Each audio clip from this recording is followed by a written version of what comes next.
साहिल एक युवा था जो आधुनिक शहरी जीवन की भागदौड़ में जहां भटकता जा रहा था, वहीं उसके भीतर एक अनसुलझा सवाल जड़ घर कर गया था। क्या जीवन का वास्तविक उद्देश्य केवल बाहरी उपलब्धियों में निहित है? वे कहते हैं कि सच्चा प्रकाश हमारे भीतर ही रहता है, परंतु उसे पहचानने के लिए हमें आत्म अन्वेषण की जरूरत होती है। यही अनसुलझा प्रश्न उसे एक ऐसी यात्रा पर ले गए जहां उसे न केवल अपने अस्तित्व का सार समझ आया, बल्कि उसने अपने चारों ओर प्रेरणा की किरण भी बिखेरी। ये कहानी है उसकी, जो एक साधारण व्यक्ति से एक आध्यात्मिक मार्गदर्शक बनने तक की यात्रा को उजागर करती है। मुंबई शहर की चमक दमक और हलचल में साहिल का जीवन शुरू होता है। सुबह की सुनहरी किरणों में जब शहर नई उम्मीदों के साथ जगता है, तो साहिल की आंखों में एक गहरी उदासी और असमंजस झलकती है। वो एक प्रतिष्ठित कॉर्पोरेट ऑफिस में काम करता था, जहां मीटिंग्स, रिपोर्ट्स और लगातार बदलते आंकड़ों में उसका मन कहीं खो सा जाता था। साहिल के विचार, हर दिन वैसा ही दोहराव है, फिर भी मेरे अंदर कुछ कमी सी महसूस होती है। क्या यही सारा जीवन है? शहर की भीड़, तेज रफ्तार जीवन और समय के साथ साथ साहिल की आत्मा में एक सूनापन पैदा हो गया था। काम के दबाव में रिश्तों के बीच उलझते उलझते उसे ये एहसास हुआ कि बाहरी दुनिया की सफलता उसकी आत्मिक शांति नहीं ला सकती। एक दिन ऑफिस से लौटते समय साहिल ने अपने आप से सवाल किया, क्या मैं वास्तव में जी रहा हूँ या जीने का बहाना बना रहा हूँ? वो रात के सन्नाटे में गहराई से सोचने लगा, जब शहर के नज़ारे उसे उसकी अकेलापन और निराशा का एहसास दिलाने लगे। साहिल रोज रात की तन्हाई में उस अधूरी आवाज को सुनता जो कहती, तुम्हारे भीतर कहीं एक गहरा अर्थ छुपा है। इस सवाल ने उसे आत्म अन्वेषण की ओर एक पहला कदम बढ़ाने के लिए प्रेरित किया। अध्याय 2। साधु से पहली मुलाकात। एक शाम जब साहिल अपने मन में चल रहे अनगिनत प्रश्नों से जूझ रहा था, तो भाग्य ने एक मोड़ ले लिया। मुंबई के एक प्राचीन हिस्से में एक छोटे से मंदिर के पास एक साधु ऋषि विराजमान थे। ऋषि के सरल वस्त्र, मंद मुस्कान और शांत आभा ने तुरंत साहिल का ध्यान अपनी ओर आकर्षित किया। ऋषि का संदेश, बेटा तुम वही खोज रहे हो जो हमेशा से तुम्हारे अंदर निहित था। बाहरी संसार की चमक दमक में तुम अपनी आत्मा की आवाज खो चुके हो। इन शब्दों ने साहिल के दिल को झकझोर कर रख दिया। ऋषि ने साहिल को निमंत्रित किया कि वो उनके आश्रम आए और ध्यान व साधना द्वारा अपने अंदर के प्रकाश को खोजे। पहली बार किसी ने उसके भीतर की पीड़ा और उसके अनसुलझे सवाल को इतनी गहराई से समझा था। साहिल ने ऋषि के आश्रम में कदम रखा। आश्रम का वातावरण शांत, प्रकृति से भरपूर था। वहाँ हर ओर हरे भरे पेड़, चहकते पक्षी और धीमे धीमे बहती हवा जैसे जीवन के गहरे अर्थ की बात कर रही थी।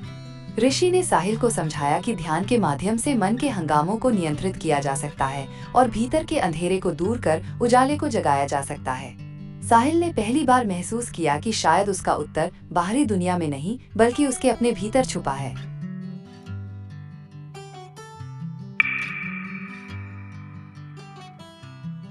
अध्याय 3। आत्म खोज की गहन साधना। ऋषि की देखरेख में साहिल ने ध्यान, योग और प्राचीन साधनाओं का अभ्यास शुरू किया। प्रत्येक सुबह जब सूर्य की हल्की किरणें आंगन में प्रवेश करती थीं, वो अपने आसन पर बैठकर गहरी साधना में लीन हो जाता। हर सांस के साथ उसे ऐसा महसूस हुआ मानो उसकी आत्मा को कोई अदृश्य शक्ति सा नई प्रबल ऊर्जा दे रही हो।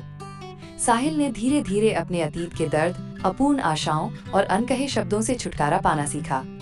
ध्यान के दौरान आत्मा की खामोशी में उसने अपने भीतर छुपे उन हिस्सों को पहचाना जो अब तक अनदेखे थे।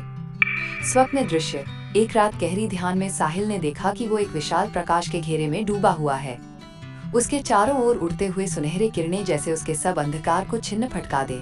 उस दृश्य ने उसे ये ज्ञान दिया कि उसका जीवन अब एक नए अध्याय की ओर अग्रसर हो रहा है। एक ऐसा अध्याय जहां अंदर की दुनिया की शक्ति जीवन को एक नई दिशा दे सकती है। ऋषि ने समझाया, साहिल, ध्यान से न केवल तुम अपने अतीत की अशांति से निपटो, बल्कि भविष्य के उजाले का भी अनुभव करोगे। इस साधना ने साहिल को ये महसूस कराया कि प्रत्येक अनुभव, चाहे वो सुख हो या दुख, एक सीख है, एक चरण है जो उसे उस असीम प्रकाश के करीब ले जाता है।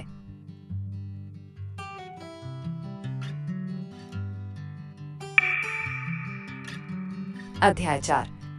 साहिल की साधना ने उसकी आत्मा में एक नई ऊर्जा भर दी थी। ऋषि ने अब उसे एक और परीक्षा के लिए प्रेरित किया, पवित्र स्थलों की यात्रा। उसे चिरनंद धाम ले जाया गया, जो पहाड़ियों में स्थित एक प्राचीन धार्मिक स्थल था।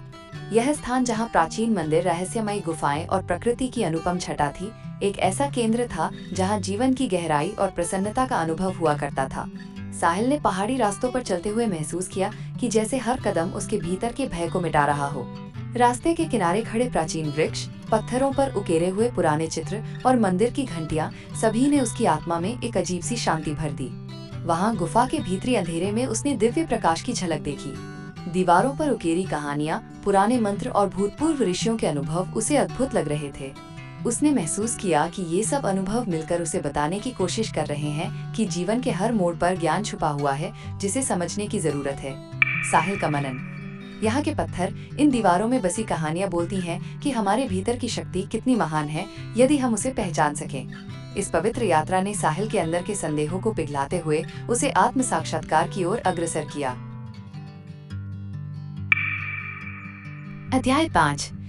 पवित्र स्थलों पर बिताए दिनों के बाद साहिल ने अपने भीतर एक अनोखा बदलाव महसूस करना शुरू किया। ध्यान के दौरान अब उसकी आत्मा में एक तरह का दिव्य प्रकाश छलकता था। उसे अपने अंदर उस परम ऊर्जा का अनुभव होने लगा था जो हर बाधा, हर अज्ञान को छीन दे रही थी। एक विशेष दिन ध्यान में लीन रहते हुए उसने स्वयं को एक अनंत चमक के घेरे में पाया। उस अनुभव में उसने खुद को एक बच्चे के रूप में सरलता और मासूमियत से भरा हुआ देखा। फिर धीरे धीरे वो चित्र बदलकर उसके दर्द, संघर्ष और अंततः विजय की कहानी बन गया। ये दिव्य अनुभूति उसे बताने आई थी कि उसके भीतर पहले से ही वो ज्ञान मौजूद है जिसे केवल जागृत करने की आवश्यकता थी। ऋषि के उपदेशों और अपनी साधना के साथ साहिल ने अपने जीवन के सब अंश, खुशी और दुख, सफलता और असफलता को उसी प्रकाश में परिवर्तित करना सीखा। उसने ये समझा कि प्रत्येक अनुभव उसे पूर्ण निर्माण का अवसर देता है, एक ऐसा चक्र जो अंत में उसकी आत्मा को पूर्णता की ओर ले जाता है।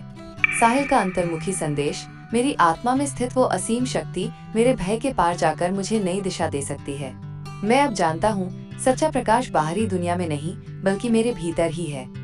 इस अनुभव ने साहिल को नई प्रेरणा दी कि वो अब अपने जीवन को पूरी तरह से बदल सकता है। उसने अपने भीतर के अंधकार से लड़कर उस प्रकाश को अपनाने का संकल्प लिया। अध्याय 6। आत्मा का परिवर्तन और समाज के प्रति दायित्व। जब साहिल ने अपने भीतर के प्रकाश को पहचान लिया तो उसने महसूस किया कि अब समय आ गया है इस ज्ञान को समाज में वितरित करने का। वापस शहर लौटते समय उसकी आंखों में एक नई चमक थी और उसके कदम में आत्मविश्वास। शहर की तंग गलियों में भी अब उसकी मुस्कान में वो दिव्यता झलक रही थी जिसने उसे अपनी यात्रा के दौरान प्राप्त की थी। साहिल ने निर्णय लिया कि वो अब अपने अनुभवों को साझा करेगा, ध्यान सत्र, योग शिविर और प्रेरणादायक वार्तालापों के माध्यम से। उसने स्थानीय समुदाय में जुटकर उन लोगों से बात की जिन्होंने जीवन की भागदौड़ में अपने भीतर के प्रकाश को भुला दिया था। उसकी कहानियों में न केवल जीवन की कठिनाइयों का जिक्र था बल्कि उनमें ये संदेश भी था कि हर एक के भीतर एक दिव्य स्रोत मौजूद है जिसे पहचानकर जीवन को सार्थक बनाया जा सकता है। धीरे धीरे उसने अनगिनत व्यक्तियों के जीवन में आशा का संचार किया। सामाजिक योगदान। मेरा अनुभव बताता है कि यदि हम अपने भीतर के अंधेरे को दूर कर सकें तो समाज में भी प्रेम और शांति की किरण फैल सकती है। साहिल ने अपने आसपास के लोगों को ये समझाया कि परिवर्तन बाहरी नहीं बल्कि आंतरिक होता है। उसने समाज के प्रत्येक व्यक्ति को ये संदेश दिया कि अकेले हम चिरकाल नहीं बदल सकते, परंतु एक जागरूक समुदाय के रूप में हम पूरे समाज में सकारात्मक बदलाव ला सकते हैं। उसकी कहानियां, चर्चाएं और ध्यान सत्र लोगों की आत्मा में नई उम्मीद की लौ जगा रहे थे। साहिल ने महसूस किया कि उसकी आध्यात्मिक यात्रा का अंत केवल एक शुरुआत है। सफर कभी रुकता नहीं। हर दिन, हर क्षण नई सीखें और अनुभव आते रहते हैं। एक सूर्यास्त की अद्भुत शाम, जब आकाश सुनहरी रोशनी से भर गया था, साहिल ने फिर से वो स्थान चुना जहां उसकी आत्मा की पहली चिंगारी जलाई थी। समुद्र तट पर एकांत में बैठकर उसने महसूस किया कि इतने सारे अनुभव, उतने सारे संघर्ष अंततः उसे एक अपने से जोड़ते हैं। उसने जाना कि वास्तविक आनंद, शांति और सफलता केवल बाहरी उपलब्धियों में नहीं बल्कि अपने भीतर के प्रकाश को पहचानने में है। उसकी आत्मा को अब असीम यकीन था, हर मनुष्य के अंदर वह दिव्य रोशनी है जो जीवन की कठिनाइयों को पार कर सकती है। साहिल ने अपने अनुभवों से सीखा कि चाहे दुनिया कितनी भी बदल जाए, आत्मा का प्रकाश अनंत रहता है। उसने ये संदेश समाज में फैलाया ताकि हर व्यक्ति अपने भीतर की अनंत क्षमता और शक्ति को पहचाने। अंतिम संदेश। हर रोज मेरी आत्मा मुझे ये याद दिलाती है कि सच्चा प्रकाश, सच्चा परिवर्तन हमारे भीतर ही निहित है। चलो हम सब मिलकर इस अंतर्मुखी यात्रा पर चलें और अपने अंदर के प्रकाश को जगाते हुए एक नई दुनिया का निर्माण करें।